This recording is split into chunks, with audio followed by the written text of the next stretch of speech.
हरियाणा में जब कोई फाइल धूल फाक रही हो और सिस्टम चुप बैठा हो, तब एक नाम सामने आता है, अनिल विज का। और इस बार उनका निशाना बना है अंबाला में 100 करोड़ की जमीन, जहां सरकारी बोर्ड तक गायब हो गया। नमस्कार, मेरा नाम हिमांशी नेगी है और आप न्यूज टाइम देख रहे हैं। 100 करोड़ की सरकारी जमीन और अचानक गायब हो जाता है उस पर लगा सरकारी बोर्ड।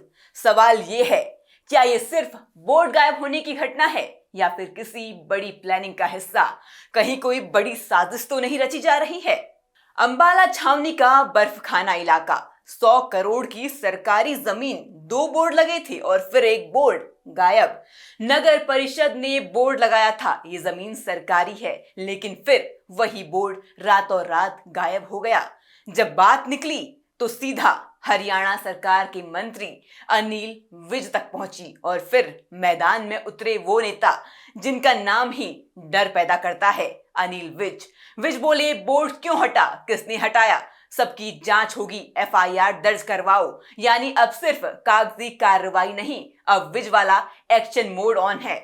मंत्री अनिल विज ने साफ लहजे में कहा, सरकारी जमीन पर कब्जा बर्दाश्त नहीं, जिम्मेदारों पर गाज गिरेगी। एसडीएम को मौके पर तुरंत बुलाया गया, नगर परिषद के अफसरों की क्लास लगी और आदेश दिया गया एफआईआर दर्ज करने का।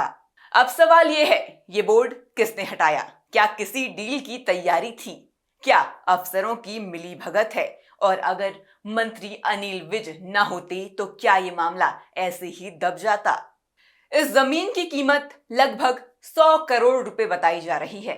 2 अलग अलग रजिस्ट्रियां हो चुकी हैं। बर्फखाना की ये जमीन चर्चा में तब आई जब जेसीबी यहां सफाई करने पहुंची और स्थानीय लोग भड़क उठे।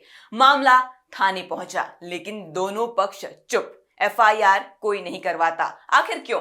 सोचने वाली बात है। अब सवाल, अगर जमीन सरकारी है तो उसका सौदा कैसे हो रहा है? कौन है वो लोग जो करोड़ों की जमीन को अपनी बना रहे हैं? 3 साल से जमीन खाली कराने की कार्रवाई चल रही है।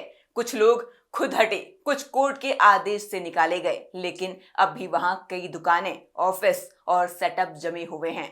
गब्बर वो मंत्री जो फाइलों से नहीं, मौके पर फैसले करते हैं, और इस बार बर्फखाना की जमीन का मुद्दा उनके सामने है। अब सवाल ये भी कि क्या ये सब कुछ बिना अंदर खाने मिली भगत के मुमकिन है? क्या ये हरियाणा का अगला बड़ा लैंड स्कैम बन सकता था? और अगर बोर्ड आज हट सकता है तो कल पूरी सरकारी जमीन भी गायब हो सकती है। नगर परिषद का बोर्ड, एफआईआर के आदेश और जमीन के सौदे, सब कुछ इशारा कर रहा है एक गहरी साजिश की ओर। सवाल ये नहीं कि बोर्ड किसने हटाया, सवाल ये है कि उसे हटाने का हौसला किसने दिया? क्या एफआईआर से सच निकलेगा या फिर एक और मामला फाइलों की कब्र में दब जाएगा? आपको क्या लगता है? अपनी राय हमें कमेंट बॉक्स में जरूर दें। वीडियो पसंद आई हो तो वीडियो को लाइक करें, चैनल को शेयर करें, सब्सक्राइब करें। नमस्कार।